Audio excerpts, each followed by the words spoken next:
आदाब नाजरीन, मैं हूं त्रिदीप ब्राह्मण। हिंदुस्तान के मुसलमानों की आवाज को परवान चढ़ाने, उसे एक नई बुलंदी देने के मकसद से एक अनोखा टीवी शो हिंदुस्तान हमारा लेकर हाजिर हूं।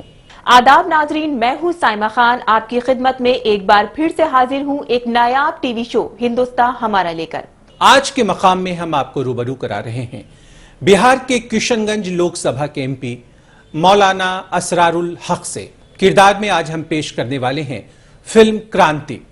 आइए आज के सफर का आगाज करते हैं मकाम से और पेश करते हैं लोकसभा एमपी मौलाना असरारुल हक साहब की जिंदगी की दास्तान।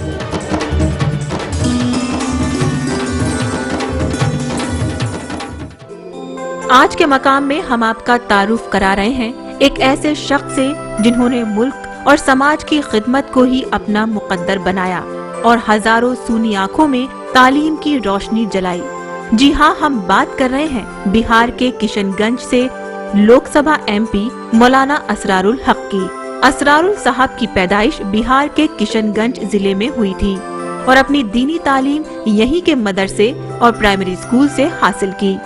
जब वो तालीम हासिल कर रहे थे तभी इनके वालिद का इंतकाल हो गया, लिहाजा इनकी परवरिश और तालीम की जिम्मेदारी इनकी वालिदा ने निभाई।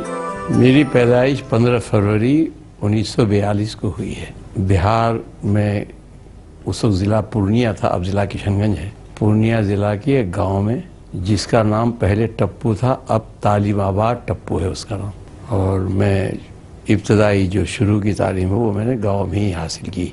तालीम ही हासिल कर रहे थे जब ही मेरे वालिद का इंतकाल हो गया। तो जाहिर है कि उसके बाद पूरी तालीम और तालीम के बाद की जो पूरी जिंदगी वो माँ के साथ गुजरी है। दीनी तालीम हासिल करने के बाद आला तालीम हासिल करने के लिए इन्होंने देवबंद की तरफ रुख किया। मैं देवबंद में आया और फिर मैंने सारी तालीम अपनी देवबंद ही में पूरी की। यहाँ मैं 11 साल रहा। देवबंद इनकी जिंदगी में बहुत मायने रखता है। ये वही जगह थी जहाँ से इन्होंने तालीम के साथ साथ तरबियत और दुनियादारी भी सीखी। देवबंद में मैं आया तो ये तो इंटरनेशनल यूनिवर्सिटी है।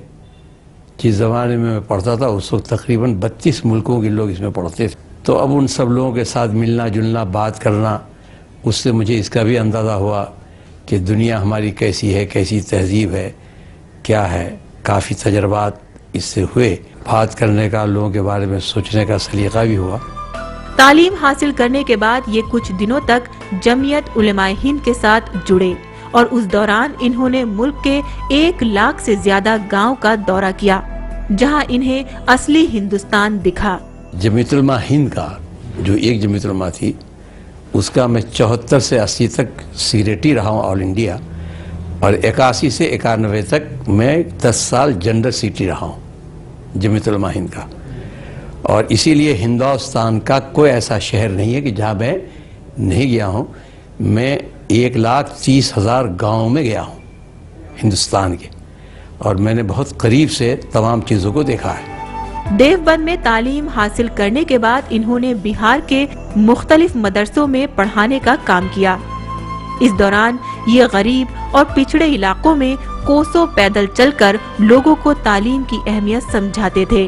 तालीम हमने हासिल की, और चूँकि जिस इलाके से मैं आता हूँ उस इलाके में ख़ासतौर पर तालीम की बहुत कमी थी। आज भी आपको सुनकर ताज्जुब होगा कि पूर्णिया कमिश्नरी, जहाँ से मैं आता हूँ, पूर्णिया कमिश्नरी के अंदर 4 ज़िले हैं, कटिहार, किशनगंज, अररिया, पूर्णिया।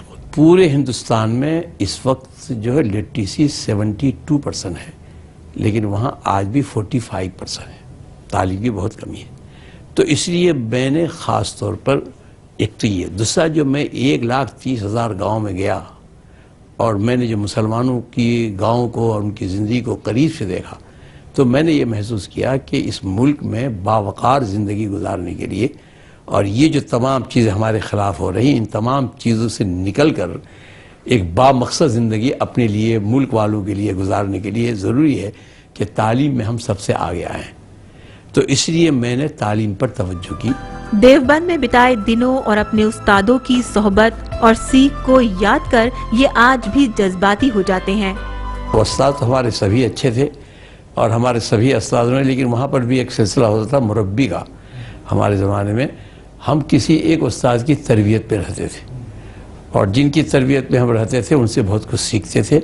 एक इंसान की ज़िंदगी को बेहतर बनाने वाली जितनी चीज़ें होती हैं वो मुरब्बी के यहाँ हम सीखते थे। तो हमारे वहाँ हज़रत मौलाना मेराजुल हक साहब थे हमारे उस्ताद, जो हमारे मुरब्बी थे और हम उनकी तरबियत में रहे। बचपन से ही इनके दिल में पसमानदा और गरीब लोगों की खिदमत करने का जज्बा था। बचपन की कुछ ऐसी कहानियां आज भी इनके जहन में जिंदा हैं। बचपन ही से मेरे जहन में रहा कि कुछ न कुछ लोगों की खिदमत करनी चाहिए। तो मैंने कई बार देखा कि कुछ तालिब इल्म, चूँकि वहाँ तो गरीब अमीर सब पढ़ते हैं, कभी किसी के घर से खबर आ गई कि उसकी माँ बीमार है, अब उसके बाद टिकट का पैसा नहीं है, वो कैसे जाएगा। कई बार देखा परेशान हाल है, वहाँ फिर रहा है, वहाँ जा रहा है। तो मैंने पढ़ाई के ज़माने में एक तहरीक चलाई और हमने, चूँकि अरबी ज़बान का, उर्दू ज़बान का वहाँ पर इस्तेमाल होता है देवबंद में, तो सुंदुकुल इसाफ़ के नाम से एक हमने बनाया। उसका माना ये था कि यानी गोया कि बैंक ऑफ वेलफेयर। तो एक बनाया और उसमें ये कहा कि जब दाखिला होता था बच्चों का कि भाई 5-5 रुपये आप जमा कर दो जिसको भी मेंबर बनना है, और फिर अगर बीच में आपको 500 रुपये की भी ज़रूरत होगी तो हम यहाँ से आपको देंगे, फिर आप उसको अदा करेंगे। लेकिन अगर कोई बीमार पड़ गए, घर जाना हुआ, कोई तकलीफ़ आपको हो, तो उस वक्त आपको परेशान न फिरना पड़े, आपको यहाँ से पैसा मिल जाएगा।